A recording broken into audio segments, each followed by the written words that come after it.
ഹരി ഓം. എല്ലാവർക്കും വിനീതമായ പ്രണാമം.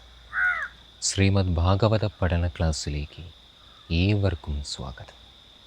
കഴിഞ്ഞ ക്ലാസ്സിൽ നമ്മൾ ശൗനകൻ സൂതനോട് ചോദിക്കുന്ന 3 ചോദ്യങ്ങൾ അതുവരെയാണ് നമ്മൾ കണ്ടത്.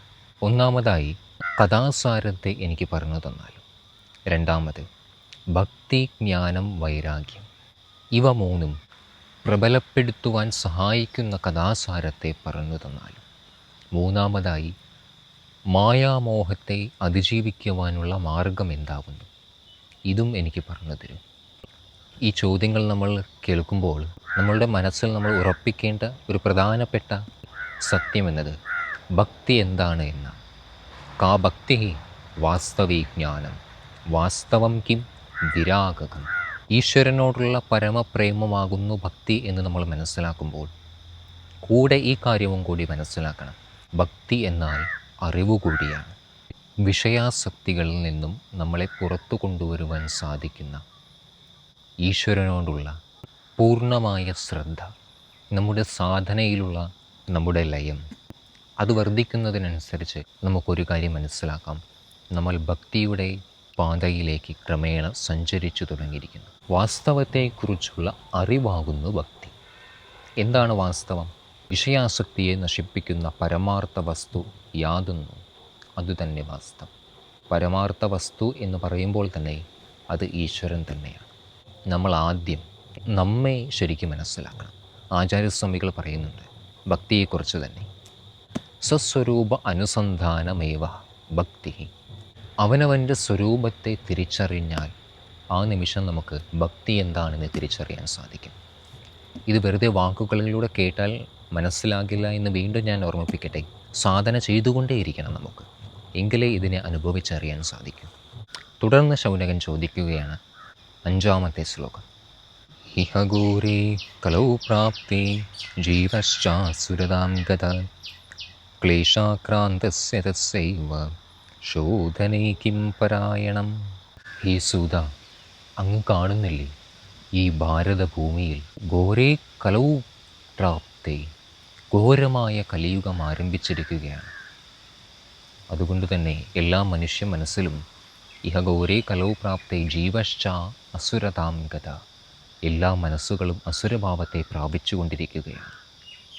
ക്ലേശാക്രാന്തസ്യ തസ്യ ഏവ, ഇങ്ങനെ ഈ മാനസിക ക്ലേശങ്ങൾ അനുഭവിച്ചു കൊണ്ടിരിക്കുന്ന ഈ ജീവനെ ശോധനേ കിം പരായണം, ഇതിൽ നിന്നും പുറത്തു കൊണ്ടുവരാനുള്ള പരമമായ ഉപായം എന്താകുന്നു?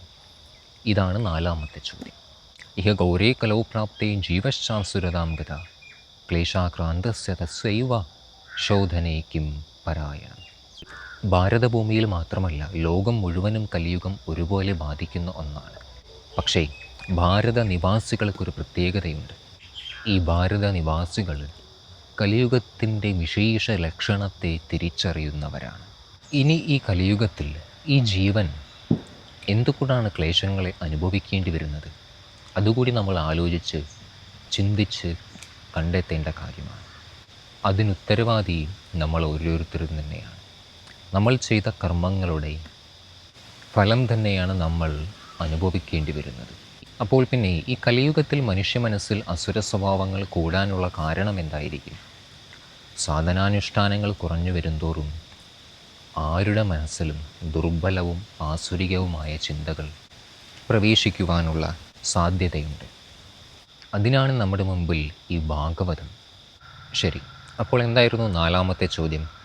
കലിയുഗത്തിൽ അനേകം വിധത്തിലുള്ള പാപകർമ്മങ്ങളെ ചെയ്തുകൊണ്ട് ക്ലേശങ്ങൾ അനുഭവിച്ചു കൊണ്ടിരിക്കുന്ന ജീവനെ എങ്ങനെയാണ് ഈ ക്ലേശങ്ങളിൽ നിന്നും പുറത്തു കൊണ്ടുവരിക?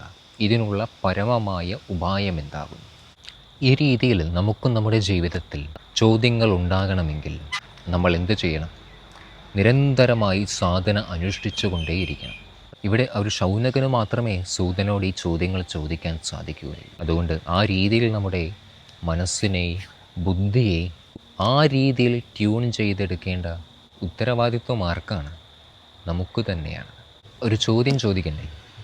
കേൾക്കൂ. എന്താണ് ഭക്തി? നിങ്ങൾക്ക് മനസ്സിലായ ഉത്തരം പറയും. ഇതാണ് ചോദ്യം. എന്താണ് ഭക്തി? ഈ ക്ലാസ്സിലും കഴിഞ്ഞ ക്ലാസ്സിലും എല്ലാം ഇതിൻ്റെ ഉത്തരമുണ്ട്. കേട്ടു മനസ്സിലാക്കി ഉത്തരം നൽകും. തുടർന്നുള്ള ഭാഗങ്ങൾ നമുക്ക് അടുത്ത ക്ലാസ്സിൽ കാണാം. എന്തെങ്കിലും സംശയങ്ങളുണ്ടെങ്കിൽ ചോദിക്കാൻ ഒരിക്കലും മടിക്കരുത്. ഏവർക്കും പ്രണാമം. ഹരി ഓം.